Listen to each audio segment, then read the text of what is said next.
Good morning, students. Today we will tell about the inertia of motion.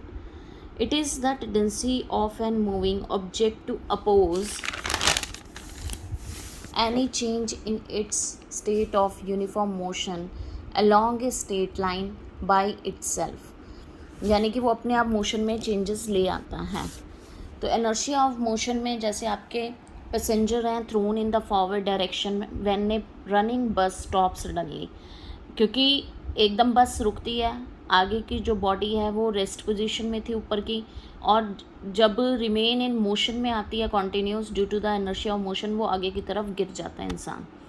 ऐसे ही same passenger in a bus stand tend to fall backward when it start suddenly. एकदम bus रुकी हुई है और चल पड़ती है तो हम पीछे की तरफ गिरते हैं, क्योंकि वो इनर्शिया ऑफ मोशन की वजह से होता है ऐसा.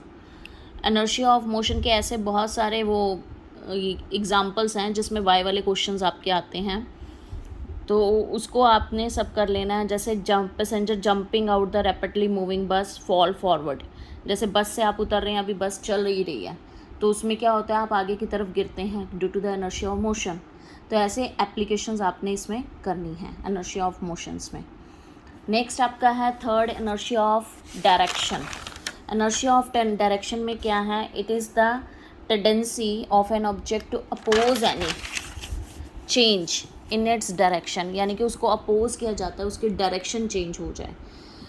The tendency of a body to oppose any change in its direction. For example, when a fast moving bus negotiate a curve on a road, passenger fall towards the center of the curve road. अगर वो road को curve करते हुए एकदम passenger क्या होगा, curved road के centre में जाके गिरेगा, क्योंकि उसकी डायरेक्शन चेंज हो गई है. ऐसे ही the stone tie a string. अगर हम ऐसे थ्रेड बांधें और यहाँ पर मैं और गोल गोल घुमाना शुरू करूँ और उसको ऐसे करके फेंकूँ due to the inertia of direction की वजह से, वो क्या होगा, सर्कल पॉइंट में स्टोन कहीं पे भी जाके गिरेगा दूर, तो उसकी क्या होगी, डायरेक्शन चेंज हो गई है. तो कुछ आपकी ऐसी गेम्स भी हैं जिसमें डायरेक्शन चेंज कर देते हैं. नेक्स्ट आपका टॉपिक आता है inertia and mass. Inertia of a body is directly proportional to the mass of the body. मैंने पहले बताया था, greater the mass greater will be the inertia. This linear momentum क्या होता है, the quantity of motion possessed by moving body is known as the momentum of the body. Momentum क्या हुआ, mass multiply by velocity. तो P momentum को P से हम करते हैं, वेक्टर है. एम वेलोसिटी वेक्टर पोजीशन में हुआ, momentum is a vector quantity. P is mass multiply by speed, तो P is M V. Mass अगर ग्रेटर है then momentum is also greater. ठीक है ना. तो यूनिट क्या हुए, ऐसा unit kilogram metre per second minus. Second law of motion पे आ गई. सेकेंड लॉ ऑफ मोशन क्या है, the change in momentum of a body per unit time is directly proportion to the unbalanced force acting on a body and change in momentum take place in the direction of the unbalanced force of the body. F is directly proportional to the dp upon dt, the change of momentum divided by the time taken for this change. तो ये हमारा time change in momentum भी हो गया, time भी हो गया. अगर लेस फोर्स है directly proportion to the time more, अगर मोर फोर्स है तो directly proportion to the time less. तो final momentum minus initial momentum divided by the time. जो आपका सेकेंड लॉ का मैथमेटिकली फॉर्मेशन है, let object of mass M moving with velocity V U, initial velocity after the time. A से बी तक गया, force क्या लगा, U is the initial, V is the final velocity. ठीक है. T1 is due to the force T, F its final velocity is V. Initial momentum M U और final momentum M V. तो change in momentum M V minus M U, final में से initial को करेंगे तो rate of change of momentum is equal to M V minus M U divided by T. तो F is directly proportional to D P upon में D T. Change in momentum P2 minus P1, rate of momentum M V minus M U divided by T. F is equal to M v minus U कर दिया divided by t, क्योंकि m common है तो f is equal to M A क्यू A आया, पहला first law किया v minus U is equal to A T, तो v minus U divided by T is equal to A, acceleration के according हो गया, तो एम ए इसका सेकंड का आ गया, मास एंड एक्सेलरेशन।